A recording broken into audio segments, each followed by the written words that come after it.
வணக்கம். இப்போ நம்ம 10th physics lesson number 4 electricityல இன்னைக்கு என்ன கான்செப்ட் பாத்தீங்கன்னா எலக்ட்ரிக் பார். ஓகே, சோ இந்த கான்செப்ட் போறதுக்கு முன்னாடி நம்ம காமனா பாப்போம். நம்ம ஒரு வர்க் பண்ணிட்டே இருக்கோம். ஓகே, ஒரு சில டைமுக்கு மேல அந்த வர்க்கை நம்மளால பண்ண முடியாது. ஏன் அப்படின்னா அந்த வர்க் பண்ணும்போது இருக்க நம்ம டைமை லூஸ் பண்ணிடுவோம். சோ எனர்ஜி இருக்க லாஸ் ஆயிட்ட பிறகு சோ அதே வர்க்கை ஒரு குறிப்பிட்ட டைமுக்கு மேல நம்மளால பண்ண முடியல. பிகாஸ் எனர்ஜி ஃபுல்லா லாஸ் ஆயிடுச்சு. சோ அதே இங்க நீங்க அப்ளை பண்ணுங்களேன். ஒரு லைட்டை எரிய வைக்கணும் அப்படின்னா நிறைய அமௌண்ட் ஆஃப் வர்க் வந்து அங்க டன் ஆகும்.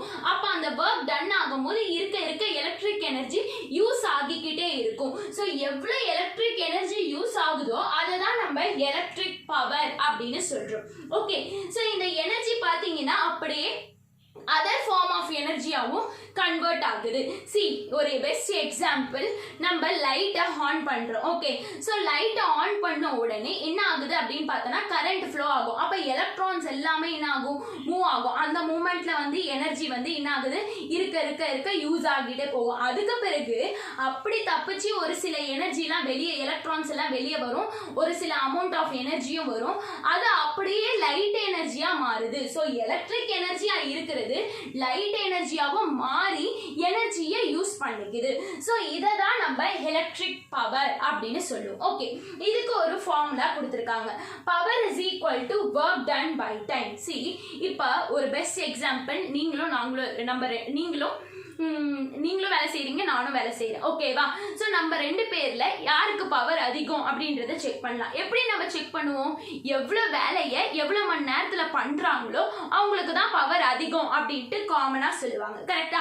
இப்ப உங்களை விட நாங்க அதே வேலையை ஒரு மணி நேரத்துக்கு முன்னாடியே நான் முடிச்சிட்டேன் அப்படின்னா எனக்கு தான் பவர் அதிகம்.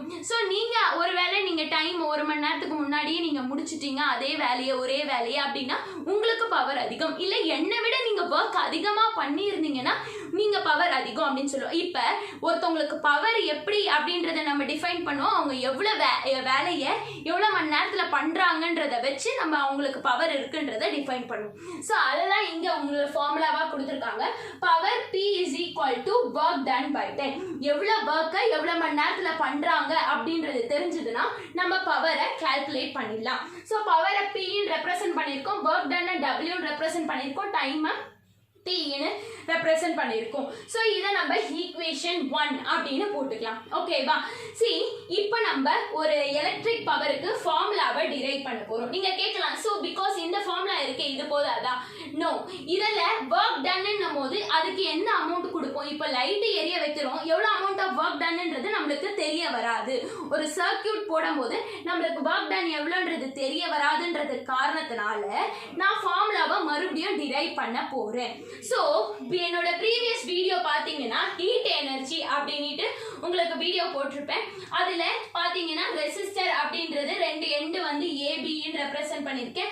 அதுல கரண்ட் ஃப்ளோ ஆகுது. இவங்க ரெண்டு எண்டோட பொட்டன்ஷியல் டிஃபரன்ஸை V அப்படின்னு ரெப்ரசன்ட் பண்றோம். சோ இதுல இருந்து டிரைவ் பண்ண work done W is equal to VIT. இந்த ஈக்குவேஷன் எப்படி வந்ததுன்றது ப்ரீவியஸ் வீடியோல ஜூல்ஸ் லா ஆஃப் ஹீட்டிங்ன்ற கான்செப்ட்ல நான் போட்டிருப்பேன். சோ அதை பார்த்துட்டு இதை பார்த்தீங்கன்னா உங்களுக்கு புரியும். சோ இப்போ நம்ம work done W is equal to VIT. இந்த ஈக்குவேஷனும் தெரியும். இது ஈக்குவேஷன் 2 போட்டுடலாமா? சோ இது என்னது, W ஓட வேல்யூ. ஓகே, இந்த வேல்யூவை எடுத்துட்டு போயிட்டு இந்த இடத்துல நம்ம சப்ஸ்டிட்யூட் பண்ணலாமா? ஓகே, அப்ப சப்ஸ்டிட்யூட்டிங் ஈக்குவேஷன் 2 in 1. அப்ப பவர் இஸ் ஈக்குவல் டு, பவர்ன்றதை தான் P ல ரெப்ரசன்ட் பண்ணியிருக்கேன், ஈக்குவல் டு W இருக்கிற இடத்துல VIT டிவைடட் பை T இருக்கிற இடத்துல TA போட்டுட்டோம். மேலேயும் T கீழேயும் T, சோ கேன்சல் பண்ணிடலாம். இப்போ எனக்கு பவருக்கு ஃபார்முலா கிடைச்சிடுச்சு. Power is equal to V into I. அதாவது இப்ப லைட் எனர்ஜி எவ்வளவு, லைட் எரிய வைக்கிறதுக்கு எவ்வளவு பவர் எடுத்திருக்கோன்றதை நான் இப்படி கால்குலேட் பண்ணலாம். ஏன்னா ஒரு லைட் எரிய வைக்க ஒரு பொட்டன்ஷியல் டிஃபரன்ஸ் நம்மளுக்கு தெரியும் சர்க்யூட் டயக்ராம்ல. அதே மாதிரி எவ்வளவு அமௌண்ட் ஆஃப் கரண்ட் கொடுக்குறோன்றதும் தெரியும். அப்ப இது ரெண்டுத்தையும் நான் ப்ராடக்ட் பண்ணும்போது லைட் எரிய வைக்க எவ்வளவு பவர் யூஸ் ஆச்சு அப்படின்றத கண்டுபிடிச்சிடலாம். So power is equal to V into I. Formula கண்டுபிடிச்சாச்சு. இப்ப இதோட யூனிட் என்னது அப்படின்னு பாத்தீங்கன்னா பவரோட யூனிட் எப்பவுமே வாட் தான். சோ அவங்க ஒரு क्वेश्चन கேக்குறாங்க, 1 வாட் உனக்கு ஆன்சர் வரணும்னா உன்னோட பொட்டன்ஷியல் டிஃபரன்ஸ் அண்ட் கரண்ட் எவ்வளவு இருக்கும் அப்படின்னு கேக்குறாங்க. நம்மளோட பதில் 1. அப்ப கேள்வி வந்து என்ன என்னவா இருக்கணும்? 1 தான் இருக்கணும். பிகாஸ் அது மல்டிப்ளிகேஷன்ல இருக்கு. ஸோ என்னோட ஆன்சரும் என்னோட கேள்வியும் என்னவா இருக்கணும்? 1 தான் இருக்கணும். அப்ப என்னோட கேள்வியில இருக்கக்கூடிய பொட்டன்ஷியல் டிஃபரன்ஸோட வேல்யூ 1 வோல்ட், ஐயோட வேல்யூ 1 ஆம்பியர். இது ரெண்டுத்தையும் நான் ப்ராடக்ட் பண்ணும்போது என்னோட ஆன்சர் 1 வாட் அப்படின்றது கிடைச்சிருச்சு. ஓகேவா? ஸோ இது புரிஞ்சிச்சா? இப்போ நம்ம எலக்ட்ரிக் எனர்ஜியோட கன்சம்ஷன் பார்க்கலாம். ஸோ மோஸ்ட்லி எலக்ட்ரிக் எனர்ஜி எங்கெங்கெல்லாம் யூஸ் பண்ணுவோம்? ஹவுசஸ், இண்டஸ்ட்ரீஸ், ஃபேக்ட்ரிஸ் அப்படின்ட்டு மோஸ்ட் பிளேசஸ்ல நம்ம எலக்ட்ரிக் எனர்ஜியை யூஸ் பண்ணுவோம். ஓகே, எலக்ட்ரிக் எனர்ஜி எப்படி யூஸ் ஆகுது அப்படின்றத பார்க்கலாம். சரி, எலக்ட்ரிக் எனர்ஜி எப்படி யூஸ் ஆகும் அப்படின்னா, எவ்வளோ பவர் எவ்வளோ மணி நேரத்தில் எடுக்கிறோமோ அவ்வளோ அமௌண்ட் ஆஃப் எனர்ஜி வந்து அங்கே யூஸ் ஆகுது அப்படின்றத சொல்லலாம். கரெக்டா?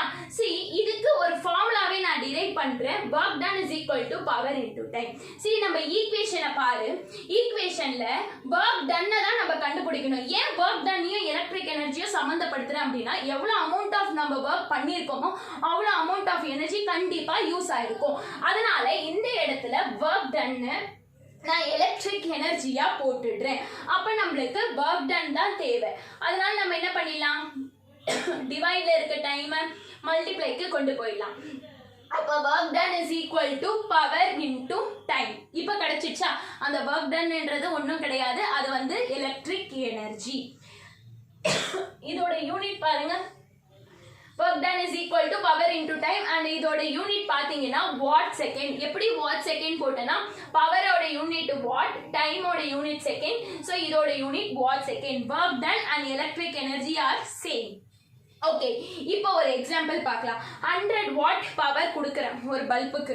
2 மணி நேரம் அந்த பல்பை எரிய வைக்கிறோம். அப்போ எவ்வளோ amount of electric energy use ஆயிருக்குன்னு கேட்குறாங்க.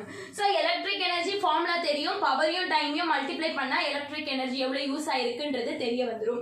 என்னோட பவர் பார்த்தீங்கன்னா 100 வாட், டைம் பார்த்தீங்கன்னா 2 ஹவர்ஸ்க்கு யூஸ் பண்ணுறேன். 100 into 2 200 வாட் ஹவர்ஸ்.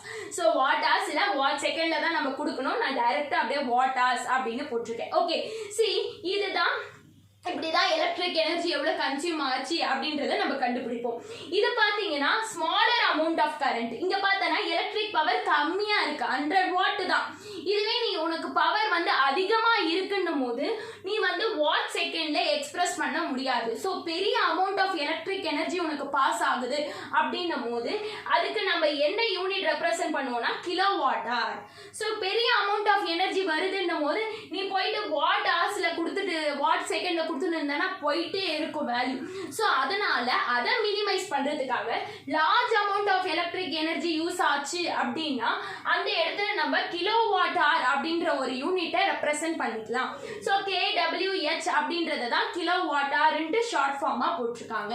இங்க பாருங்க, 1 kilowatt hour is equal to 1 unit அப்படின்னு சொல்றாங்க.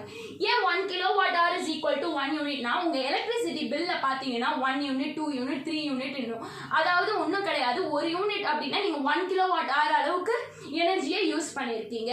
2 யூனிட்னா 2 கிலோவாட் ஹவர் அளவுக்கு எனர்ஜியை யூஸ் பண்ணிருக்கீங்கன்றத யூனிட்ல ரெப்ரசென்ட் பண்ணுவாங்க. அப்போ 1 கிலோவாட் ஹவர் அப்படின்றது 1 யூனிட் ஆஃப் எலக்ட்ரிக் எனர்ஜியை சம்பந்தப்பட்டது. ஓகேவா? சி, அப்போ 1 கிலோவாட் ஹவர்னா எவ்வளவு எனர்ஜி இருக்கும்ன்றத நம்ம கண்டுபிடிக்கலாம். சி, 1 கிலோ வாட்டை வந்து நார்மல் வாட்ல மாத்தணும்னா என்ன பண்ணலாம்? நம்ம 1000 போட்டுக்கலாமா ஹவர்.